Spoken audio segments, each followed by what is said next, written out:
This is a film of a debate between Queensland Treasurer Andrew Fraser and independent federal candidate James Sinnamon on asset privatisation and overpopulation in Queensland.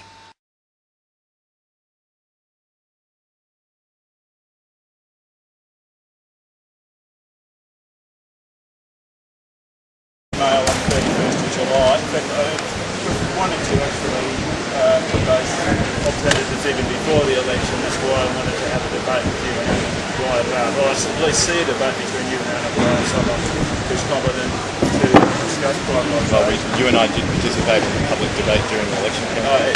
Whether that's a debate, it was a 5-minute speech by me. You had a speech there was questioning from the floor, and it was organised by an independent agency, not organised by me. It wasn't a debate. I didn't have a chance to respond. A whole lot of people that voted in that election with no idea what was going to be at stake. Sure. It was a further sell-off of $14 billion of their assets, and the polls indicate quite clearly that a hell of a lot of people didn't know that that was on the cards, that was on the table.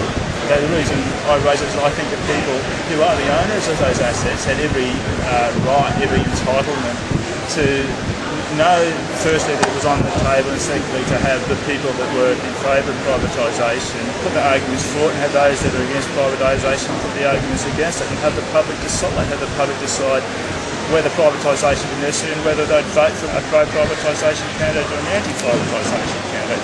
The people in Queensland were not given that opportunity because my letters were ignored by Anna Bligh and herself. And it wasn't taken up. Let's just be really clear for the record, as soon as you've chosen to videotape this. One, we participated in the debate during the election campaign. In front of 40 people, not on the media, not on any major television. The media were free to attend. It was an open debate. Yes, and they chose not to.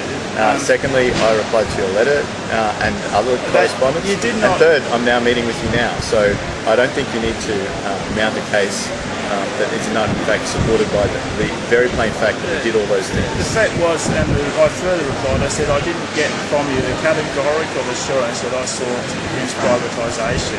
And I thought that since you didn't give that categorical assurance, that what was in order was a proper debate so that you could defend your refusal to give that categorical assurance, and you ignored that. Well, because as I said really clearly in the election campaign, James, there were going to be tough choices that we had to face, and we've had to face those. But you did not defend a specific tough choice. That was kept under wraps. 66% of people believe that they were misled. We did not make the decision about what we needed to do. Well, a lot of people seem to think it was. There's an article. Well, I'm here to tell you, James, that that's not what the case is. Glory Mail, it says it's a shame to waste a good crisis, and we're thinking amongst a lot of the leading political analysts, including Craig Johnson, was that basically it's a shame to waste. It would be foolish for government to waste a good crisis. That's the Victoria Mail of 21st of October 2009. I haven't heard your response to that, to suggest that. I'm happy to have a look at what you're suggesting. Let's talk about that.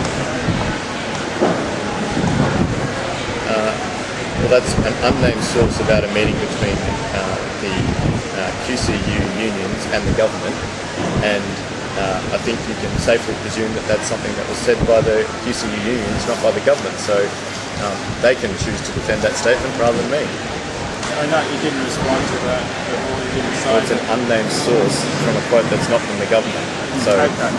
I'm happy to defend things from the government, but the other people can defend their unnamed sources. The fact is that you didn't raise the issue. You didn't respond to my asking you to debate the issue.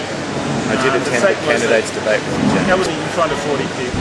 And the whole world was free to turn up. I didn't organise the debate. I didn't set the terms of reference. It was organised by the local Chamber of Commerce, and all of the rules were set by them. And it was a free and open debate, and people could raise questions and issues as you did on the night. And I said to you afterwards in an email that you had not categorically ruled out privatisation, and that needed to be debated before the wide audience, and that was ignored. And I acknowledge the point that you're making, that I didn't rule it out because we couldn't rule it out because we hadn't decided what issue or the way in which we would deal with the challenges of putting together a budget after the election, and that's what we said clearly. Before a wider audience, not just the 40 people there, that was ignored. There was no further response. There was numerous correspondences between myself and you and Anna Bligh, and I got no response further from that. So the whole thing was quiet enough.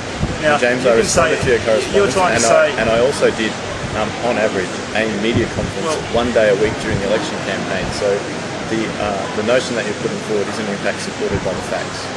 The fact is that 66% of people felt that on this led according to polls. 84% of people, according to polls, oppose privatisation. They feel that the people, they are the owners of those assets. We're not given any say in the elections about...